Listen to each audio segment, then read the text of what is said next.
1989 and 1992, 7 young travellers, aged between 19 and 22, vanished along the highways stretching from Sydney to Melbourne. Among them were 3 Germans, 2 Britons and 2 Australians. Some journeyed in pairs, others alone, all drawn by the promise of open roads and adventure. They were last seen hitchhiking. Each was intercepted, taken deep into the isolation of the Belanglo State Forest, where the landscape turned from sanctuary to grave.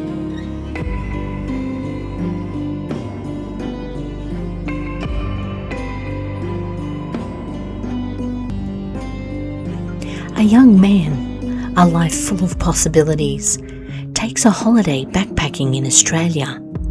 During his travels, he was en route to Mildura for fruit picking when he accepted a ride from Milat near Casula.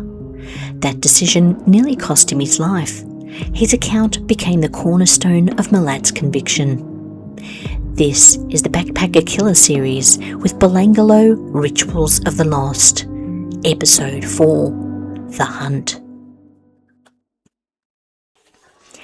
It was the 25th of January 1990, and Paul, a 24-year-old from Birmingham, England, had recently left the Royal Navy and was travelling solo, hitchhiking across New South Wales in search of adventure and seasonal work.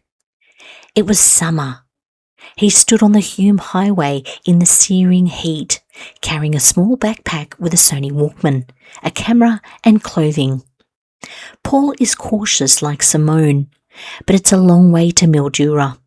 Everyone hitchhikes here. It's safe, isn't it? And he accepts a ride from a friendly-looking man driving a silver Nissan Patrol who calls himself Bill. Australia was safe.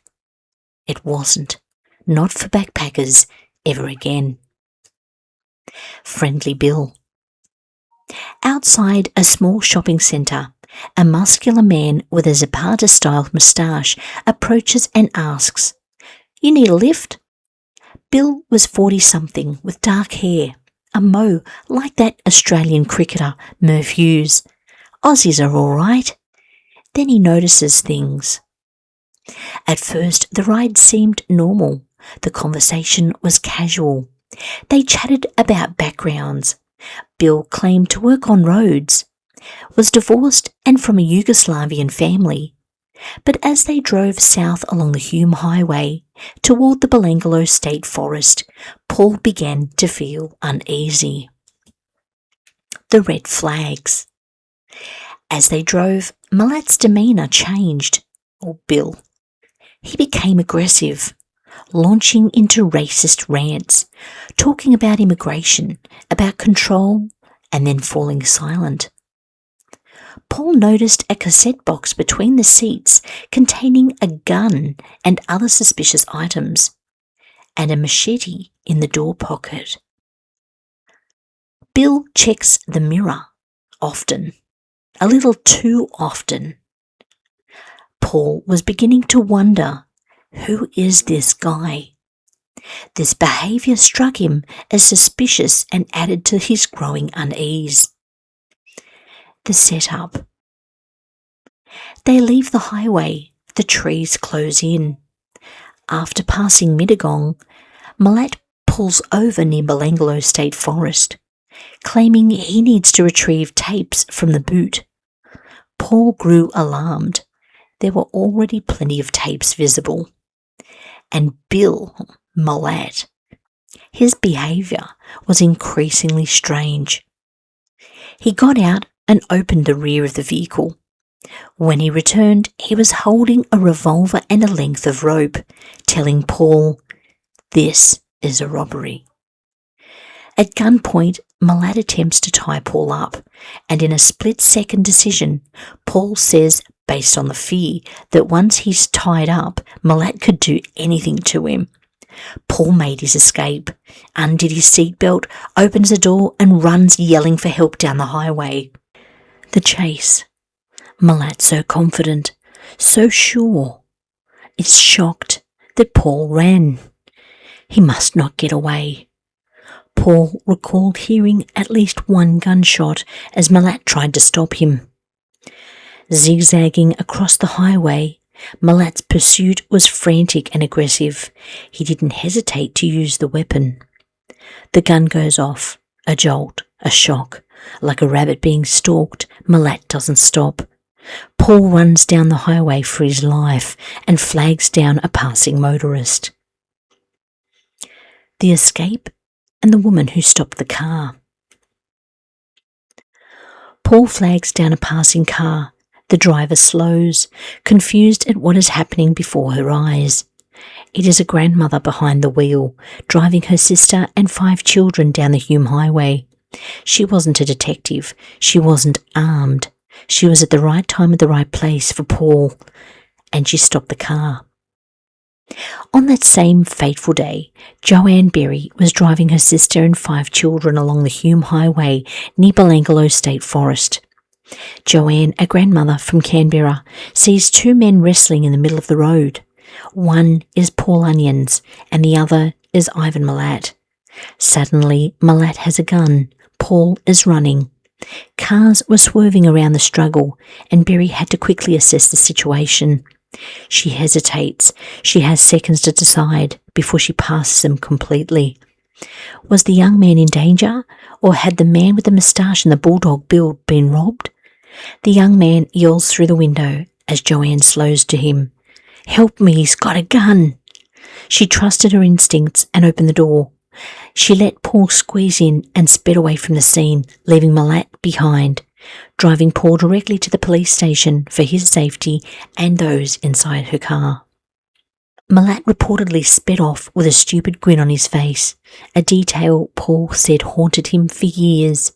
Milat's reaction, from pulling a weapon to chasing and firing, showed clear intent to harm, and his calm departure afterward suggested a chilling lack of remorse. Police report. Joanne drove Paul to Barrel Police Station, where Paul filed a report. Barrel is a town in the Southern Highlands of New South Wales, and its police station was the nearest major facility at the time. Paul gave a statement. The officer takes notes, but no arrest followed. This account would not be fully pursued until years later. At the time, Joanne also made a statement, which would also become relevant later on. Joanne later reflected, "Looking back now, I can just count my blessings that I was being looked after. Things could have taken a dramatic turn for the worst. Milat could have come after all of us." Joanne's decision to stop and her courage in a moment of chaos became a pivotal part of the case. Body surface. In 1992, Caroline Clark and Joanne Walters' bodies are found.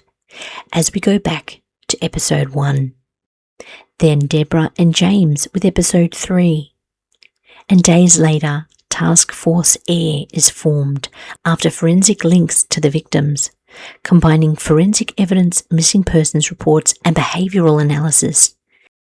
The hunt begins. Task Force Air, led by Superintendent Clive Small, unified fragmented investigations and launched a massive search and public appeal. It was instrumental in coordinating forensic efforts, gathering intelligence, and eventually connecting Paul's 1990 report to the emerging pattern of murders. The behavioural profile pre-arrest. Police created a profile for Milat before they knew who he was. The killer of at least 7 backpackers may have kept trophies from his victims, including personal items like cameras and clothing. This behaviour aligns with known patterns of serial killers who retain souvenirs to relive their crimes. His chosen victim type. Young backpackers, often travelling in pairs, mostly foreign tourists. Location pattern of choice. Bodies found in Belanglo State Forest and other remote areas of the Hume Highway. His method. Victims were bound, gagged and killed with a combination of stabbing, shooting and blunt force trauma. Some showed signs of torture. The weapon used, a .22 caliber rifle, knives, rope, suggesting premeditation and control. Offender traits. Likely male, aged between 30 and 50, familiar with bush terrain and capable of navigating remote areas. Possibly employed in a job involving travel or outdoor work. May have military or hunting experience. Likely lived or worked near the Southern Highlands. Police suspected the killer used a vehicle to pick up hitchhikers, leading to a focus on road workers and locals with four-wheel drives. Suspect Milat's background. Emerged during investigation. Ivan was known to police for theft, firearm offences and assault. He was part of a large family with multiple members having criminal records. He worked as a road worker, giving him access to remote areas and flexible travel, and had a history of obsessive behaviour and violence, including a 1971 rape charge that was dropped. Ivan Milat fit the mould. The arrest. Sadly, before they arrested Milat, the bodies of Simone, Anya and Gawar are found within the month of the task force being in effect. It is international news. Paul sees this and contacts police as we go back to episode 2. Joanne also watches the news too, the grandmother who picked him up. The method matches, the location matches. She also contacts police. Paul's statement resurfaces. Police place Milat under surveillance and eventually search his home. They find weapons matching those used in the murders, belongings of the victims, the rope, the machete, a .22 caliber rifle and ammunition. Homes of his relatives are searched too. More items recovered. The pattern confirmed. Ivan Milat is arrested on the 22nd of May 1994 and later convicted of 7 murders, plus the attempted murder of Paul Onions. Paul's detailed account, including the vehicle, weapon and location, matched the killer's profile. Joanne witnesses him led into a police car. She is shook and tells police, "That's him." Joanne's statement was crucial when Paul returned to Australia to testify after Milat's arrest. Joanne's decision changed the case. Without her, Paul might not have survived, and without Paul, Milat might have never been arrested and convicted. Paul Onions ran, and because he ran, the ritual collapsed. Next time we enter the courtroom, the pain, the silence, Episode 5, Trial of Shadows. If you enjoyed this episode, give us a like, subscribe if you haven't already, and hit that notification bell so you're aware when we're posting more terrible serial killer episodes.